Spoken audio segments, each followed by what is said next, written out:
की इस सीरीज में आज के PYQ हम शुरू करते हैं। ये देखो पूछा है, भारत में सबसे ज़्यादा जनसंख्या वृद्धि दर रही है 51 से 61, 61 से 71, 4 ऑप्शन दिए हुए हैं। इसका आंसर 61 से 71 रहेगा। ठीक है, लगभग 24 आबादी। एक ये पूछा है, गुंटूर किस चीज़ के लिए फेमस है? तो इसका आंसर है एस्बेस्टस, जो खनिज होता है, आंध्र प्रदेश में है ये, इसके लिए फेमस है। ठीक है, ये भी याद रखना।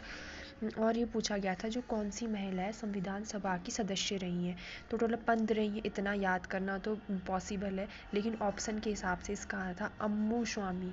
एक याद रखना, एक जो मोमडन रही हुई थी, एक बेगम एजाज है, ये मुस्लिम रही हुई हैं।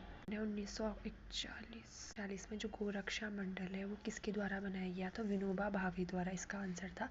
और ये जो हम एक नेता ऐसे हैं, गोपाल कृष्ण गोखले के बारे में एक फैक्ट याद रखना। ये जो गए थे अफ्रीका गए थे, दक्षिण अफ्रीका गए थे महात्मा गांधी को, मतलब उनके उद्देश्य से संबंधित। ये दक्षिण अफ्रीका जाने वाले कौन है? गोपाल कृष्ण गोखले। इन किसके राजनीतिक गुरु हैं, ये भी आपको पता होगा। और इनके राजनीतिक गुरु कौन है? CD देशमुख है, इसको चेक कर लेना। एकल दलीय प्रभुत्व व्यवस्था ये 47 से 61 के समय मिलेगी। आज़ादी के संसद के बाद, यानी कि एक दलीय कांग्रेस ही रहा था सबसे ज़्यादा लंबा समय जिसने व्यतीत किया हुआ है। तो इसका आंसर ये था। और अभियान से संबंधित क्या है? इसमें क्या होता है, जो बाकी महासागर हैं उनके जैविक अध्ययन का यूज किया जाता है। ठीक है, एकमात्र विदेशी शक्ति जिसने 1857 की क्रांति में अंग्रेजों का सहयोग दिया, ऑप्शन थे भूटान वगैरह, तो नेपाल, जिन्होंने अंग्रेजों का सहयोग दिया है। ठीक है, जंग बहादुर राणा भी थे शामिल इसमें। जो बंदी प्रत्यक्षीकरण जारी होता है, ये पूछा गया, सुप्रीम कोर्ट भी जारी करता है, हाई कोर्ट भी जारी करता है। सुप्रीम कोर्ट 32, ये आपको पता होगा 226। एक क्वेश्चन पूछा था कि जो संघ लोक सेवा आयोग है उनके सदस्यों की सेवा शर्तें कौन तय करता है? ऑप्शन बहुत सारे थे, संसद और भी ऑप्शन थे। इसका आंसर होगा आपको राष्ट्रपति।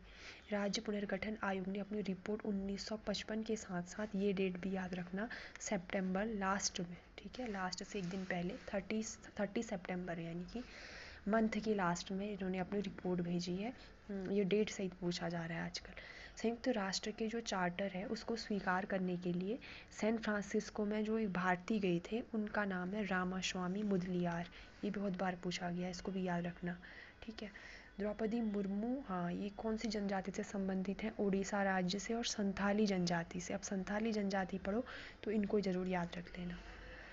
एक सार्क किस राजनेता की उपस्थिति, ये भी पूछा गया है। जियाउर रहमान, आपको पता होगा ये क्या है, इसका मुख्यालय कहाँ है। इसके बारे में ज़्यादा डिटेल में ना पढ़ के आगे संसद है, उसमें सदस्यों की न्यूनतम संख्या 40 होती है, जबकि विधानसभा में न्यूनतम संख्या 60 है। याद रखना, परिषद में 40 है। बहुत बार कंफ्यूज करने के लिए क्वेश्चन भी